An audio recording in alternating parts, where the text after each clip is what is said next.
Le thème, c'était tout le temps célébrer la vie. Alors, c'est sûr que perdre un enfant à 46 ans, sur le coup, c'est pas ça qu'on pense, mais on se réoriente sur la vie, la belle vie que ma fille a eue pendant 46 ans et que j'en ai profité.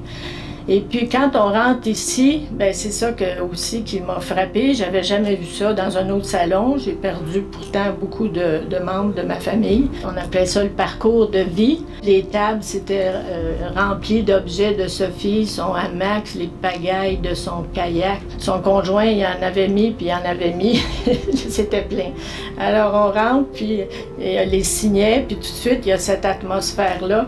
On dirait que tout à coup, on dirait que Sophie est là. Il faut dire qu'on est en temps de pandémie. On est 25 personnes. Moi, j'ai aimé le côté intimiste de ça. Les personnes les plus chères sont là pour nous soutenir. Puis toutes les autres qui sont à l'extérieur, je ne savais pas combien il y en avait, mais quand Rémi a dit faites aller vos klaxons si vous nous donnez de l'amour.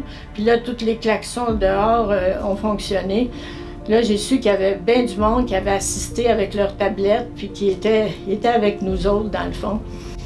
Fait que c'est moins traditionnel que tout ce que j'ai vu à date. Et la cerise sur le gâteau, c'était à l'extérieur. Il y avait 2 chapiteaux. Puis nous autres, on était en dessous des chapiteaux parce qu'il faisait chaud. Puis là, il y a eu des autos pendant 2 heures de temps qui ont circulé puis qui nous ont offert les sympathies. Alors, on appelle ça une dose d'amour extraordinaire que j'oublierai jamais. C'est une belle cérémonie. C'est pas parce que c'était les funérailles de ma fille, parce que dans le fond, c'est d'une tristesse, là, mais c'est la façon dont ça a été organisé, on va dire. C'est ça qui était la beauté.